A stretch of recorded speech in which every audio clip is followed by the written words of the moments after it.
All right, I'm not doing much at work today. I already finished my work for the day. I was playing chess right here on the desktop. So I wanted to shoot a quick video how you can start a power washing company. Just a little disclaimer. This isn't really going to be like what equipment to buy. I don't want to, I don't want to be holding anybody's hand really. Maybe I'll make a video within the next couple of days of best starter equipment, but I'm going to touch on three major things.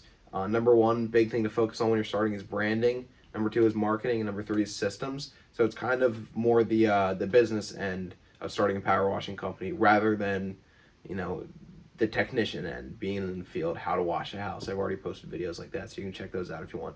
Anyway, my name is Tyler. In case this is your first time here, I started a power washing company, grew it to hundreds of thousands of dollars within the first 2 years. So, I'm telling you how to start. I'm not acting like I know how to make take your business to 10 million because I don't know yet. But let's jump into it. All right, so the first thing that I'll touch on is brand. Brand is so extremely important in the home service industry, and it is probably the number one most overlooked thing when people are starting companies. It's actually one of the regrets that I have about starting my company. I wish I had a little bit of a different logo. I think my logo is a little bit too long. So I think I'm kind of about to go through a little rebranding right now, actually, like in current time. But the biggest tips that I have for brand is you have to be unique. You can't use the same, I wouldn't recommend using the same power washing logo that everybody else in the world uses. Sorry if you're one of these guys, but I'm going to pop one up on the screen right now. I think that's a terrible logo just because there's nothing unique about it. Maybe your name is unique, but still, if someone sees your truck and then they go to Google and they type in power washing companies near me and there's 5 logos that look like yours, you're screwed. You already lost that sale. Where, you had it, if you had a unique logo, you were already in that person's brain, and then they type you into Google and you already have that sale because they're looking for your company. So like I said, unique logo, unique colors as well. My colors are blue, but again, we might be changing that up soon.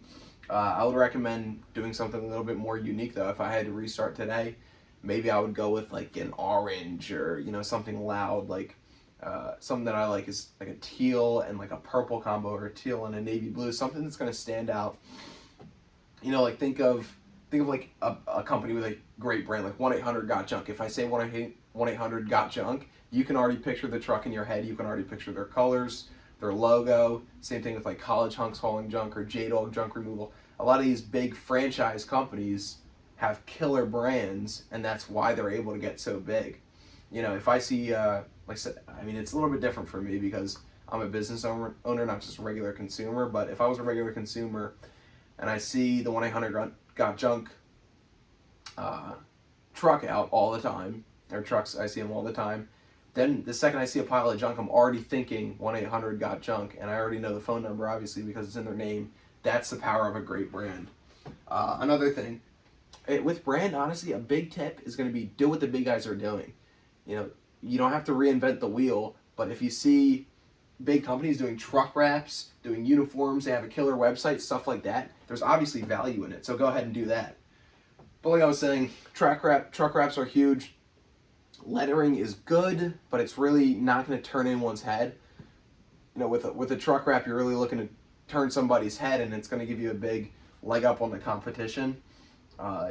Really, you might notice a lot of truck letterings, but that's probably just because you're a business owner. You're looking at every business or at every truck, every lettered truck that goes by, and wondering who it is. Another thing is websites. In a day and age when websites are so huge, you need to have a great website that intertwines with the uniforms that you wear, the product that you put out, what your trucks look like. Everything should be the same color, the same brand, and everything. It's kind of simple, but it's something that a lot of people overlook, is the power of a strong brand. All right, the next topic is marketing. Marketing is absolutely huge. If you can't get the phone to ring, you're not going to have a business at all. You need to feed the beast that is the business, and the way to do that is through marketing. A lot of people say that if you know how to market, you can really go into any business that you want and be successful, and that makes complete sense to me. Once you get a good grasp on marketing and you understand your numbers, you should be able to inject more money or take money out. Inject more money if you're slow. and you should be able to see an increase in leads. But then of course there's a whole other side to sales, or to that ball game, which is sales, actually closing leads that you get. Anyway, a couple big things on marketing. I'm not even sure if you can see these, and also apologies for my horrible handwriting, but that right there says pay to play. Marketing is a pay to play game. You absolutely have to put up big money if you want to see results. Of course, there's unicorns. There's sometimes where you put up $100 Facebook ad, and maybe you'll get $5,000 worth of work out of it. I don't know. It's possible. But if you want to be having those $25,000 months, those $30,000 months, you better be ready to spend $3,000 to $5,000 on advertising. Even sometimes we're spending $5,000 to $7,000 a month on advertising. A lot of guys will say, "Oh, we rely on word of mouth," and that's good, but it can only take you so far. If you're just the owner operator and you just want to stay busy yourself, then I guess it can be a good thing. But when you're trying to build a business, you're trying to do $500,000 a year, you're trying to scale your company, hire people so you can get out of the field and stop busting your ass every day. You can actually work on the business rather than in the business. You have to put up money for marketing. Another thing is that what works for me might not work for you. What works for Joe Schmo down the street might not work for you. What works for the biggest power washing company in the world might not work for you. Different things work for different people, and that's what they say right there. The same stuff does not work for everyone. That is huge, because a lot of guys will see, one company, like if I were taking advice from a company on the West Coast, where Yelp is huge, on the East Coast it's really not that big. So if they were to say, all right, start dumping all of your money into Yelp, and I would start putting $5,000 a month into Yelp, I'm screwed, because it's not going to get me very far. So you have to guess and test and see what works in your market. But I will give you a couple ideas. We do Google pay-per-click. We do really well with that. That's when you search power washing near me and we pop up. When the customer clicks on that, we have to pay for that click. Another good thing is Facebook ads. We'll run Facebook ads at like a couple $dozen a day, maybe $20 a day. I don't really remember what an in-season rate is, but right now it's February, so not really doing anything right now. Facebook groups are absolutely huge. Put a big star around this one. If you're just starting out, these are free leads that you can get. Post in local groups, like neighborhood groups. One around me is Living in Lower Providence. It's huge. You can join that, post, say, hey, we're a new business, shop local, shop small, whatever. Give them 10% off for finding you through Facebook, and people will eat it up. People love to support a small business. And of course, check with the group rules and stuff like that, because I've gotten my post deleted before. But when you're first starting out, you can make tens of thousands of dollars from Facebook groups. They're a great resource. Other things, yard signs, they're really good for us. That's when you put a yard sign out in the front door, in the front lawn of a house that you just washed, and people say, oh damn, it is pretty clean, maybe I'll give them a call. It also, going back to brand, improves your brand recognition. When people see your logo all around town, they say, oh man, they must know what they're doing. My neighbors trust them, I should trust them. There's even an example last year when I sold, I think it was a $1,200 or $1,400 job, and they didn't put up a fight at all. They didn't price shop or anything, because, and he said, and I quote, I see your yard signs all around, you must be the best. So we got the job quite easily just because of the yard signs, putting them out at every single job we do. Also paper, I haven't really messed with a lot of paper advertising. That's just stuff like flyers, door hangers. I've heard it's a low conversion rate, but like I said, things are different in different markets. So maybe we'll give them a try this year. I can let you guys know how that goes, but worth experimenting. We also do Nextdoor. I want to say we spend I don't know how much we spend on Nextdoor, but in season we'll give it a couple $100 a month, if that. Maybe $1,000 a month, if that, I meant to say. But all these things together keep us busy. There's not really one that carries us. It's really all of them working together, especially with a strong brand. Customers will see your ads and be more inclined to click on them just because they know about you already. They see your truck wraps, they see your signs, they see your technicians in uniforms, stuff like that. Really goes a long way. All right, and then the last thing I'm going to be talking about today is systems. Sorry if you can't really see that. I use screen. Doesn't really look like you can see it too well, but not too concerned with it. I'm not a professional YouTuber, just trying to help where I can. But systems are number one, super important if you're actually planning on growing the company. Of course, you can run the company, when you're small through pen and paper, doing estimates on paper, writing your schedule down on paper, but stuff like that, you're going to outscale paper. You need softwares, which is probably one of our bigger expenses in our business. Actually, we spend a lot of money every month on softwares, but a couple of big things are CRMs. So CRM is a customer relations manager. It's where you store all your customers' info. We use Jobber, and I'll put a link in the description for 2 free months of Jobber. But Jobber is absolutely great. There's a scheduling portion of it. We send quotes through Jobber. We send invoices through Jobber. That's how people pay us. And I'm super, super happy with it. I would say you 100% need a CRM.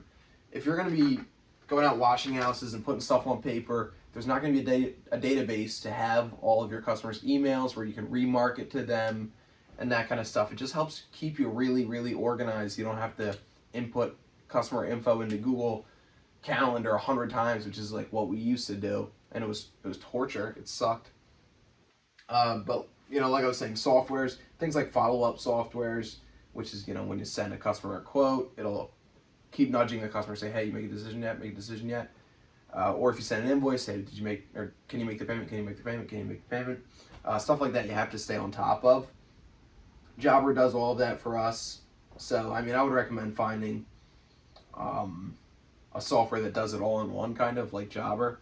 Like I mentioned, they can be expensive. They can be, I think we pay like $300 or $400 a month for Jobber. And maybe that's a big nut when you're first starting out, but you're going to make your money back over 1,000 times over, I guarantee you. Another good software that we used to use but stopped was NiceJob. It's a review software, so after you complete a job, it'll send review requests, which are absolutely huge. If you can get a ton of Google reviews, that'll benefit your company more than you can even imagine.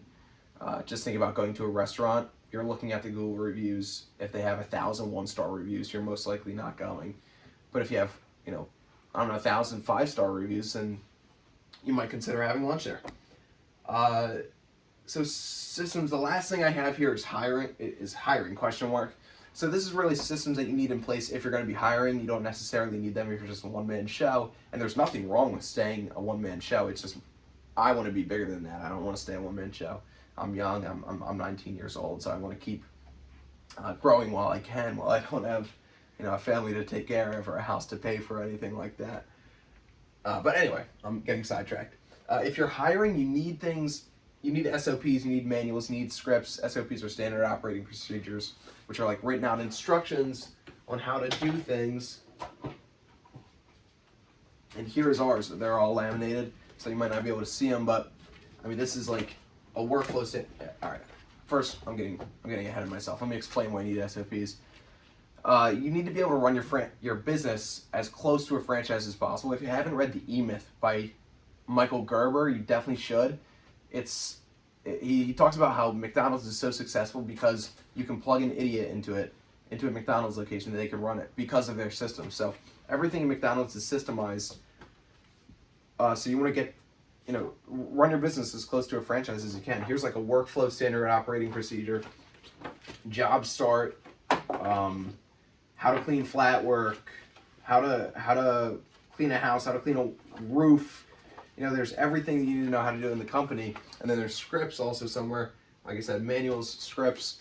Scripts are when someone calls your company, what do you need? You need to find out what you can say to get the best results and then put that on the script and say it every freaking time.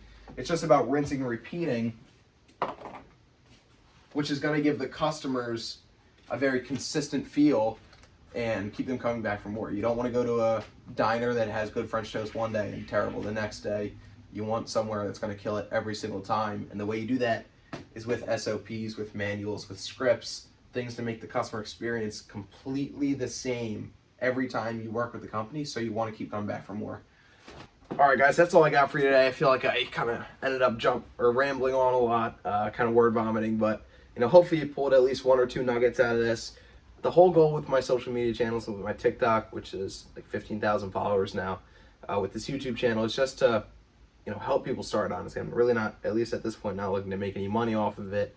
So if I can really just inspire or motivate one person to start, then I've achieved my goal, you know. Drop in the comments if you have any questions or anything like that. Again, I said earlier in the video, but there's going to be a link in the description for either 2 or 3 free months of Jobber. And I'll be making more long form videos in the future, probably what equipment to get and some other stuff. I don't know, I'll think of some stuff, but drop in the comments if you need help with a certain topic. Maybe I can make a video about it. But until next time, I will catch you guys later. Subscribe if you want to keep watching, I guess.